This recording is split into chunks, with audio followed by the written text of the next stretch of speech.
में सुनाई दे रहा था। काशी तमिल संगमम में आए लोग इस प्रयोग से बहुत उत्साहित दिखे।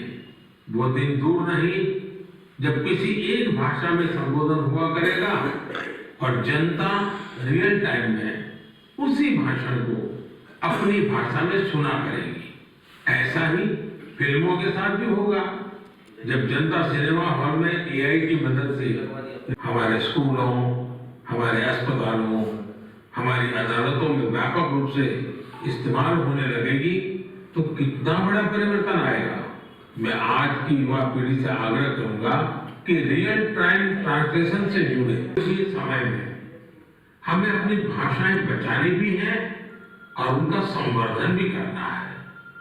अब मैं आपको झारखंड के एक आदिवासी गांव के बारे में बताना चाहता हूं। इस गांव ने अपने बच्चों को मातृभाषा में शिक्षा देने के लिए एक अनूठी पहल की है। भारत में बहुत से ऐसे प्राचीन व्यायाम हैं, हेल्थ और फिटनेस से रिलेटेड विधि है जो हमें अपनानी चाहिए और दुनिया में आगे भी सिखानी चाहिए। मैं फिटनेस की दोस्तों, फिटनेस एक तरह की तपस्या है, इंस्टेंट कॉफी या 2 मिनट का नूडल नहीं।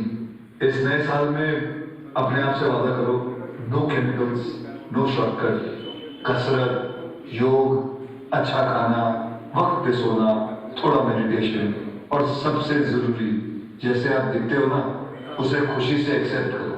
आज के बाद फिल्टर वाली लाइफ नहीं, फिल्टर वाली लाइफ जियो। भी चर्चा की जाए जो इस क्षेत्र में बेहतरीन काम कर रहे हैं। नमस्कार, मेरा नाम ऋषभ मल्होत्रा है और मैं बैंगलोर का रहने वाला हूँ। मुझे ये जानकर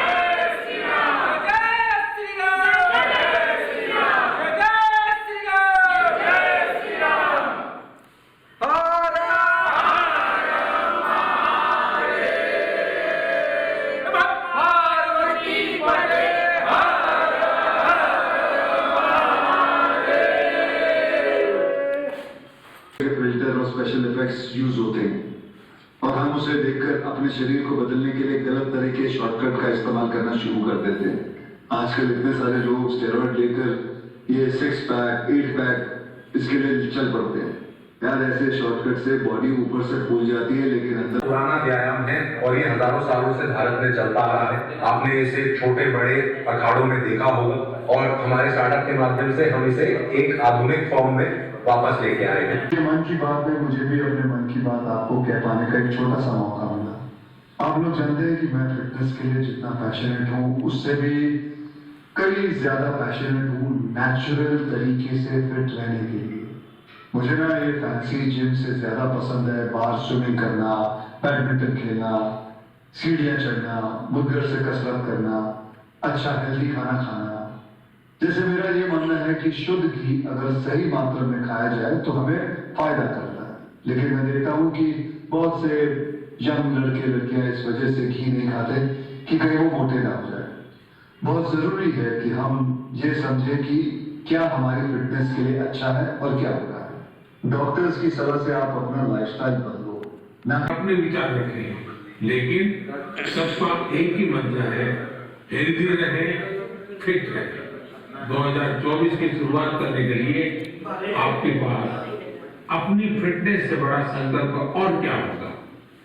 मेरे परिवारजनों, कुछ दिन पहले काशी में एक एक्सपेरिमेंट हुआ था जिसे मैं मन की बात के श्रोताओं को जरूर बताना चाहता हूं।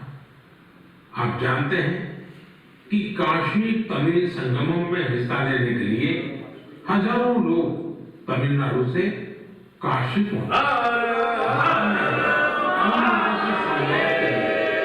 Artificial intelligence AI tool Bhashini का सार्वजनिक रूप से पहली बार उपयोग किया।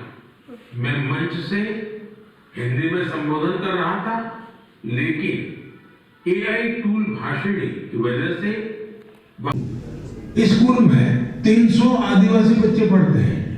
कुडुख भाषा उरांव आदिवासी समुदाय की मातृभाषा है। कुडुख भाषा की अपनी लिपि भी है जिसे तोलंग सिकी नाम से जाना जाता है। ये भाषा धीरे धीरे विलुप्त होती जा रही थी, जिसे बचाने के लिए इस समुदाय ने अपनी भाषा में बच्चों को शिक्षा देने का फैसला किया है। स्कूल को शुरू करने वाले अरविंद उरांव कहते हैं कि आदिवासी बच्चों को अंग्रेजी भाषा में दिक्कत आती थी, इसलिए उन्होंने गांव के बच्चों को अपनी मातृभाषा में पढ़ाना शुरू कर दिया।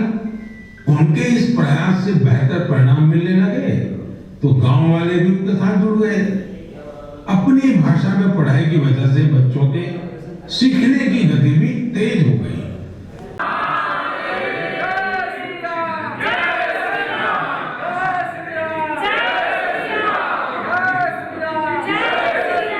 हमारा एक स्टार्टअप है जिसका नाम है तगड़ा रहो। हमारा स्टार्टअप भारत के पारंपरिक व्यायाम को आगे लाने के लिए बनाया गया है। भारत के पारंपरिक व्यायाम में एक बहुत ही अद्भुत व्यायाम है जो है गदा व्यायाम, और हमारा पूरा फोकस कई सारे नए गीत, नए भजन बनाए गए हैं। बहुत से लोग नई कविताएं भी लिख रहे हैं। इसमें बड़े बड़े अनुभवी कलाकार भी हैं, तो नए उभरते युवा साथियों ने भी मन को मोह लेने वाले भजनों की रचना की है। कुछ गीतों और भजनों को तो मैंने भी अपने सोशल मीडिया पर शेयर किया है। ऐसा लगता है कि कला जगत अपनी अनूठी शैली में इस ऐतिहासिक क्षण का सहभागी बन रहा है। मेरे मन में एक बात आ रही है कि क्या हम सभी लोग ऐसी सारी रचनाओं को एक कॉमन हैशटैग के साथ शेयर करें।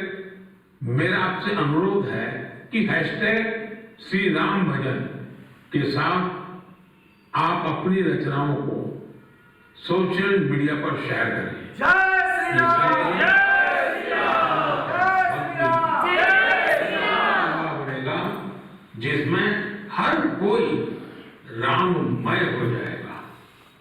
मेरे प्यारे देशवासियों, आज मन की बात में मेरे साथ बस इतना ही। पढ़ाई बीच में ही छोड़ देते थे। ऐसी परेशानियों को दूर करने में नई राष्ट्रीय शिक्षा नीति से भी मदद मिल रही है। हमारा प्रयास है कि भाषा किसी भी बच्चे की शिक्षा और प्रगति में बाधा नहीं बननी चाहिए। साथियों, हमारी भारत भूमि को हर काम की बात में क्या क्या बोला गया? माननीय प्रधानमंत्री जी के आज 108वें मन की बात का जो एपिसोड देखा गया, उसमें उन्होंने सबसे पहले तो फिटनेस पर जोर दिया और फिटनेस को लेकर के तमाम उद्योगपति, कलाकार, खिलाड़ी सबकी उनके वर्जन भी सुनाए और उन लोगों ने कि फिटनेस पर ध्यान देने का बात कही। दूसरी बात जो है, उन्होंने जो काशी तमिल संगमम अपना चल रहा है उसको लेकर के भी उन्होंने कहा कि इस बार टेक्नोलॉजी ने ऐसा किया कि मैं हिंदी में बोल रहा था, उसका रूपांतरण जो है उन लोगों को तमिल भाषा में अपने आप सुनाई दे रहा था।